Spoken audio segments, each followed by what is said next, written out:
So we know MET is strongly associated with angiogenesis, growth and inflammation. One of the very important things is that MET can be involved in these through various molecular mechanisms like amplification, exon 14 skipping, overexpression, and MET fusions. So we know that MET exon 14 skipping and amplifications are the oncogenic drivers. They are also serving as a therapeutic targets in lung cancer. MET amplification again is one of the mechanisms through which cells acquire resistance to EGFR or convert TKS. So MET fusions are also seen in glioblastoma, melanoma, gastric cancer, and intrahepatic cholangiocarcinoma, along with lung cancer, which can serve as a therapeutic targets when they are treating lung patients. So in this study, what they did was they tried to look into clinical pathological and clinical efficacy of MET fusions in lung cancer, and also they described genomic alterations associated with it. They also explored the mechanism of resistance to MET TKS and how to overcome such resistance was the purpose of this study. So around 4,429 patients were included in the study. It was done in China across 6 centers. So the patient underwent CT scan after 4 to 6 weeks initially, then 8 weeks thereafter after administration of MET TKS. Clinical responses were determined using RECIST criteria. Last follow-up was till the May 30 of 2022. Genetic testing was done on formalin-fixed paraffin-embedded tumor samples. NGS covered around 706 and 649 tumor-associated genes at DNA and RNA level respectively. After quantification and rRNA removal, cDNA was synthesized through reverse transcription and fragmented. IHC for MET and METFISH were performed to detect MET overexpression and MET amplification. Statistical analysis were done using SPSS version of 90. Among the results of 4,429 patients, only 13 patients had MET fusion constituting for about 0.29%. One patient along with MET fusion also had concurrent MET14 skipping alteration. Median age of 13 patients was 57 years, ranging from 38 to 73 years. So this is a chart which is showing various partners of the MET fusions of 13 patients. So among the 13 patients, 12 were adenocarcinoma, 7 were non-smokers, and 11 patients were stage 4B. None of the patients with MET fusion had any other oncogenic drivers. Most concomitant gene with MET fusion was T53, followed by that PAP1. So when they assessed the response to MET TKS, only 12 patients received MET TKA, 4 of them received MET TKA as the first line. Patient 9 who had TNP03 MET fusion did show progressive disease with crizotinib over patient when one who had a MET14 skipping along with the fusion had a PFS of almost 12.6 months.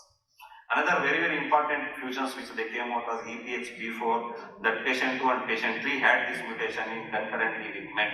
They did show a very good progression-free survival lasted for about 8.8 and 7.5 months respectively. Another 8 patients who received MET-TK as third line and above showed various responses. Some patients showed a partial response, some had stable disease, and some had progressive disease. So depending on the various partners of the fusion, the response was seen. One of the important things came out of the study was that EPHB4 mutation is something very important fusion which has come out in the study. This fusion seems to respond to all type of MET TKS, and if you find a MET fusion in any patient of lung cancer, it is this fusion which you have to treat accordingly, because this fusion is going to respond to the drug which you have to. So what they did was, after the treatment, they tried to do biopsy of those patients. Only 3 patients they could get the specimen. They tried to look into what is the resistant fusion mutation present in them. 2 patients had D12467 and D122AH, which was seen after crizotinib treatment. Another patient who received crizotinib followed by cabazantinib had a MET D112N. This was a mutation which was not there before, so this was something new mutation developed in this patient. So these PDOs were treated with 2 novel MET TKAs and paclitaxel. Results showed that IC50 was more reached for tivatinib, which was the third type of the MET TKA. So tivatinib may be one of the drugs which may be helpful in overcoming the resistance of some of the MET TKAs which are shown in type 1 and type 2. So this is the chart again showing that IC50 is reached for tivatinib. So the MET fusions are very rare. They are seen in only about 0.29% of the patients. P53 were the most common concurrent genetic mutations associated with it. There were 4 MET fusion partners were detected in the study which were not reported before. Very important thing is that EPHB4 MET fusion, which is one of the fusion partner which came out in this study, is one of the fusion which you have to look for when you are treating the patient with MET inhibitor, because this fusion is going to respond very well to partner. MET-TKs.